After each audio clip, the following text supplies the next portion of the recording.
নমস্কাৰ বন্ধুসকল, মোৰ অন্য এটা ভিডিঅ'লৈ আপোনালোকক স্বাগতম জনাইছোঁ। বন্ধুসকল, আজি আমি আলোচনা কৰিম অসম পুলিচৰ ওপৰত।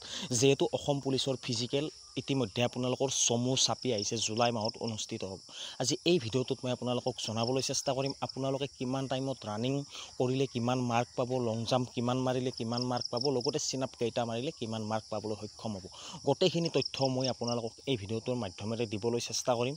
যিহেতু আপোনালোকে যদি আপোনালোকে ভাল মাৰ্ক নাপায় তেতিয়াহ'লে আপোনালোকে ৰিটেন এক্সাম নাপাব। আপোনালোকৰ ছেফ স্ক'ৰ কিমান হ'ব গোটেইখিনি জনাম।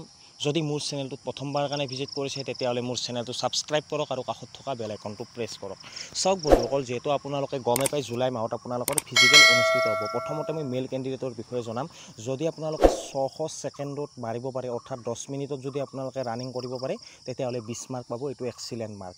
630 ছেকেণ্ডৰ পৰা 629 ছেকেণ্ডৰ ভিতৰত মাৰিলে 17.6 মাৰ্ক। 670 ছেকেণ্ডৰ পৰা 669 ছেকেণ্ডৰ ভিতৰত মাৰিলে 15.2 মাৰ্ক। 730 পৰা 729 ছেকেণ্ডৰ ভিতৰত মাৰিলে 12.8 মাৰ্ক আৰু 790 পৰা 789 ছেকেণ্ডত মাৰিলে আপোনালোকৰ 11 মাৰ্ক। 840 পৰা 839 ভিতৰত মাৰিলে 10 মাৰ্ক, অৰ্থাৎ এইটো কোৱালিফাই মাৰ্ক। আপোনালোকে গম পালে, যদি 840 ওপৰত গুচি যায় তেতিয়াহ'লে ডিছকুৱালিফাই।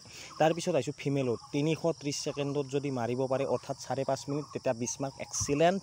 360 পৰা 359 17 মাৰ্ক। 390 পৰা 389 14.6 মাৰ্ক। 420 পৰা 419 12.8 মাৰ্ক। 460 পৰা 459 লৈকে 10.8 মাৰ্ক আৰু 480 পৰা 479 লৈকে 10 মাৰ্ক, অৰ্থাৎ এইটো কোৱালিফাই মাৰ্ক। আপোনালোকে মাৰ্কটো ভালদৰে গমেই পালে।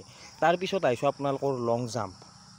লং জাম্পত আপোনালোকে কিমান মাৰিলে কিমান মাৰ্ক পাবলৈ সক্ষম হ'ব গোটেইখিনিয়ে মই আপোনালোকক জনাম। লং জাম্পৰটো আপোনালোকক মই জনাই আছোঁ। মেল কেণ্ডিডেট 335 মাৰিলে আপোনালোকে পাব 10 মাৰ্ক। 335 চেণ্টিমিটাৰ মাৰিলে 10 মাৰ্ক, অৰ্থাৎ এইটো কোৱালিফাই মাৰ্ক। 400 চেণ্টিমিটাৰ মাৰিলে 12.6 মাৰ্ক। 450 চেণ্টিমিটাৰ মাৰিলে 15.6 মাৰ্ক। 480 চেণ্টিমিটাৰ মাৰিলে 18 মাৰ্ক আৰু 500 চেণ্টিমিটাৰ মাৰিলে আপোনালোকে পাব 20 মাৰ্ক, অৰ্থাৎ এইটো আপোনালোকৰ এক্সিলেণ্ট। আপোনালোকে গমেই পায়। এক্সিলেণ্টত 16.5 ফুট আপোনালোকে গম পাইছে। 16.5 ফুট মাৰিলে আপোনালোকে 20 মাৰ্ক পাবলৈ সক্ষম হ'ব। তাৰপিছত আহিছোঁ চিন-আপ। যিহেতু ফিমেলৰ লং জাম্প নাই, চিন-আপ 4টা মাৰিলে 10, 5টা মাৰিলে 11, 6টা মাৰিলে 12, 7টা মাৰিলে 13, 6টা মাৰিলে 14, 9টা মাৰিলে 15, 10টা মাৰিলে আপোনালোকে 16, 11টা মাৰিলে 17, 12টা মাৰিলে 18, 13টা মাৰিলে 19 আৰু 14টা মাৰিলে 20 মাৰ্ক পাব। আপোনালোকে গমে পালে কিমানখিনি মাৰিলে কিমান মাৰ্ক পাব আপোনালোকে সেইটো ভালদৰে জানিলে। এতিয়া আহিছোঁ, আপোনালোকে জাষ্ট কোৱালিফাই কৰিলেই নহ'ব। যদি আপোনালোকে 4টা চিন-আপ মাৰে 10 মাৰ্ক পাব। 10 মাৰ্ক পালে তাৰপিছত যদি আপোনালোকে 335 লং জাম্প 335 চেণ্টিমিটাৰ লং জাম্প মাৰে 10 মাৰ্ক পাব, 20 মাৰ্ক। তাৰপিছত আপোনালোকে যদি ৰানিংটো যদি আপোনালোকে 840 পৰা 839 ভিতৰত মাৰে 10 মাৰ্ক, তেতিয়া 30 মাৰ্ক পাব। তাৰমানে আপোনালোকে ৰিটাৰ্ণ এক্সাম দিবলৈ চান্স নাপাব। ইয়াত আপোনালোকে চিন-আপ 14টা আৰু লং জাম্প এক্সিলেণ্ট মাৰিবই লাগিব যদি আপোনালোকে ৰিটাৰ্ণ এক্সাম দিম বুলি ভাবি আছে।